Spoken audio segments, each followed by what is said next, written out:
Did you guys know that Bitcoin is now more stable than Amazon and Meta shares amid this strange low volatility that's going on in the market? More stable. Yeah. Whoa. So it's not like volatile like it was last year.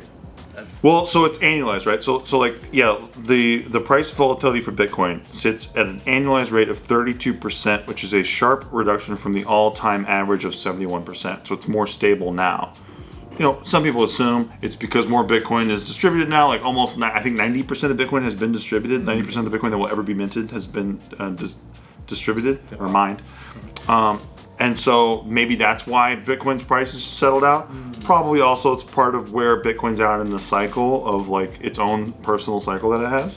Does that mean that like you won't see those crazy gains like before if it's more stable? There's a lot of thinking behind it that is possible, right? Like maybe the market's so realized with Bitcoin. I don't personally think so, but that's my own personal belief. But here's Bitcoin right now, like being more stable than a lot of these other stocks, like Amazon, Meta, right? I think that probably the banking crisis stuff probably helped out a lot too to make it more. Definitely. Hey, this might be a safer bet than leaving my money in the bank right now. And that narrative really played hard, actually. Like all these banks were following, guess what was going up, right? Crypto. Yeah. So people believe that that's probably why. But you know, I really like this story because whenever you hear the name Bitcoin or crypto, people always just hear they hear crash, rise. I wish I got some crash. Scam. Yeah, right. It's not real. Yeah. Right, all that. But this is kind of like one of those things where you can see an example of here it is. It's actually less volatile than a lot of these stocks out there. What are your thoughts on this? I believe in it, so I think it's You believe in it? So it's like a religion? Whoa. that makes me more money than it helps you out, yeah. Right. Yeah. How do you look at it versus like traditional stocks or TradFi? Well, you look at traditional stocks. I think all of it's similar. It just depends on where the market's at. If the crisis happening in the world or something happening, you know, things move around. And just seeing Bitcoin over the years and watching it, you're like, okay, well, it's not going anywhere. And this banking thing and during the pandemic also reassured me a little more that I was like, okay, I'm gonna stick with this. Do you have stocks too? Yeah, I do. Yeah. And both? Yeah. Do you like have a certain way like this percentage in like stocks, this percentage in crypto? Yeah, I think I'm still trying to learn it because I'm still I think I've only had a few years in it, so I'm just still like testing the market, playing my percentages, how much I put into each one, just depends on what market state we're in. What's done better for you personally? Take us inside. Crypto has definitely made me a good amount of money. Yeah. Wish I could say the same. Well, we made a lot, but that's in the past tense. Yeah. It's a different time now. Yeah, a little bit. What's your take on the current market? We'll see. I guess I'm just holding steady right now. I'm just watching daily and seeing what happens. Seems like everyone's doing that. Are you a hodler? Yeah. Are you a daily cost average man? Dollar cost average man? DCA. That's what I'm just trying to be smarter watching the last few years happen, not trying to chase what everyone's chasing it when everything goes up, like goes crazy, and just keep dumping like the younger kids are. How much Dogecoin you got? Not too much Dogecoin. You dump it? You went all in Pepe? I did not go Pepe at all. But you see, a lot of my friends, the younger kids, were going in on it. Did you see that class action that's going against Elon right now for the Doge? Yep. Oh, was there just now? got announced. You said that you would buy during dips. Like, how much do you buy when like a dip happens? I guess it just depends on my comfort level, how much it dipped and where, you know. I think when it dropped down to 13-15 grand, I think I bought a pretty good amount. At 13 grand? Yeah. So you're already 2x from there from just that. It jumped up right now. Like what's a pretty good amount? Like give or take. Yeah. Like give or take, like within a couple cents. Yeah, just say it with this face too. Yeah, and throw it away when you say it. Like a six-figure number. Six-figure number? Yeah. Great amount. Yeah. So anywhere from 100K to 900K. Yeah. Somewhere in there. That's not a lot at all. That one small amount. That's a small amount. Yeah. That's probably the smallest amount I've ever heard. But that's pre-tax. That's pre-tax. Yeah. He's getting fucking railed in the end. Dude, you're getting thrashed. So when you say you buy like a large amount, what would you say like the large large amount. Yeah, only the large amount. Yeah. Probably like 9 figs. Would you say you put your private key like just on top of your head? What's your secret key code? 22, and why? When you first got into like Bitcoin and Ethereum, like what was the price at, and where did you first? Oh, I didn't buy until late. I didn't buy until 20. Because you got to NFTs first, right? Yeah, I had to buy the NFTs. So 2021. Oh, that's noob shit. Yeah. Dude, that was like when I bought it. That's Hey, like 2020. yeah, Nick Dunn's in. Maybe I was buying a little. I was buying like tiny bits in like 2020, but 2021. That's when I started. You Yeah, go, because I was trying to buy them. You saw it to go 70, and then you saw it come all the way Yeah, down. I saw it coming. I saw it And coming then down. you're like, oh, I should buy at 15. Well, that's because I was like, now I'm gonna go into this NFT thing. I need to buy a lot more. Do you ever just wish to God you were part of me and Joe's program, Money Masters, where we We would have taught you a lot. where we told people that Ethereum's cool at $80, and then but everyone was clowning us and saying what a bunch of jokers we were. We taught them in 2020. But they were saying, do you ever just wish to absolute Jesus? That you were in there?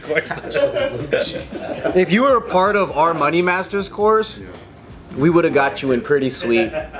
Do you ever like lay down? You ever like pray, like go like this? That you were at my wedding in 2017 when I was helping people set up Ethereum wallets when Ethereum was like $100. Yes, absolutely. Yeah, dude, And it's he's gonna fun. be driving home and be like, "Fuck, should have went to his wedding." I know people who are millionaires because they went to my wedding. How crazy is that? It's Wow. actually crazy. That's pretty fucking crazy. That's pretty powerful stuff. It's pretty sick.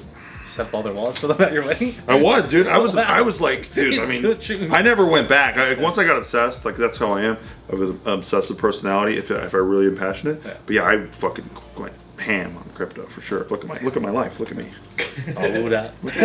Every Tuesday night, I do a show about crypto for fucking 2 hours.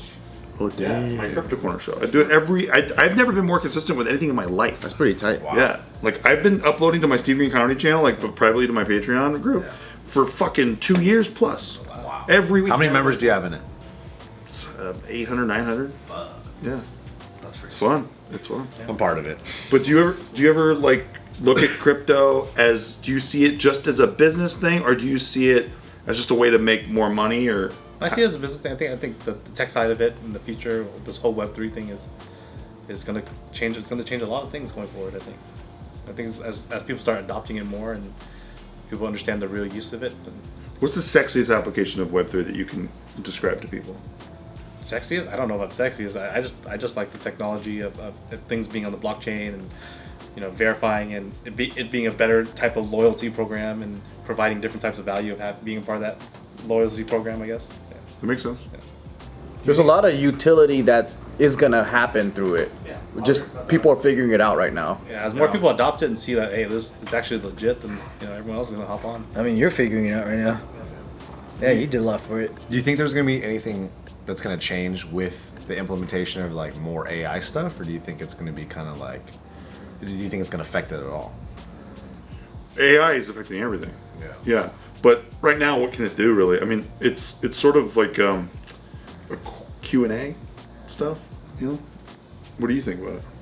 It's like it's gonna read into data a lot better, like things that a normal person can't do. Like you can't go through access all this data and figure things out this fast. But I think AI will help speed that process up. It can help you read a white paper if you're into crypto. Like it can help you like it can spit out like a better summary than like you could do probably like taking an hour for yourself to do it. What's white paper? Well, it's like a crypto's use case, like what they're trying to do and their tokenomics and like what their Dude, why I know is. tokenomics is okay. Please don't talk down to me. Imagine like it's almost like Like a a pitch deck. It's like a pitch business deck. yeah. You're so embarrassing, Do dude. I sound like a noob? Do I sound like a noob right now? You're great, but you know what's funny? You know what's funny about attention spans in the world though? So that white papers used to be like the common thing, and now they have a thing called light papers because they try to do a summary of this. Yeah, so it's they're like, here you go for like those of you who aren't going to read for too long, just come buy it. Whole paper. But if you're gonna spend thousands of dollars on something, don't you kind of want to read it? You would think, but then you look at shit like Pepe. Yeah. People just buying it, and there's nothing behind it. It's just like, yeah, belief. I like It's it. just fun, huh? If everyone's doing it, I think a lot of people in general, from stocks to crypto to everything, they just want a a version of gambling that doesn't seem like gambling, but they're actually Oh, gambling. guilty as charged. Hey, everything's a motherfucking gamble, dude. Buying a house is a gamble these days. Yeah, that's right? true. Look at interest rates. Yeah. But it's just less of a risk. And if you do your research, it's less of a gamble. Yeah. In anything. In everything. In anything you do. In everything. It's more of a calculated estimate at that point if you did your due diligence correctly. Yep. But in my case, you're my due diligence, and I did it correctly because you're my light paper. Gotcha. You're my light paper. Hey, not bad to be up 80% in 6 months. Who Yeah. else is, Hey, huh? hey, not not the at all. Cardano guys, I'll tell you that. Nice. Those guys are dead in the water. I just like to pour more dirt on them. More and more dirt on them. We need to do a whole Woo compilation in the future when we win, and then like compare it to the Cardano pushers of 2020, 2021, 2020, and how much they change. Bro, there's so much going on under the hood of crypto right now. Like my other baby Kujira, like the way that it's catching up to this major project that still people don't know about called Injective is sexy, and Very cool. it is just like, you know, we're just gonna win. We're gonna do it again. That's what we do. We do it every fucking Gotta time. bring out the Woo girls. Who are they? You never heard the Woo girls? You gotta Google it. The Do Woo it. girls. The Woo girls. Woo. White girls who just say woo? Yeah. Say woo. I'll watch that.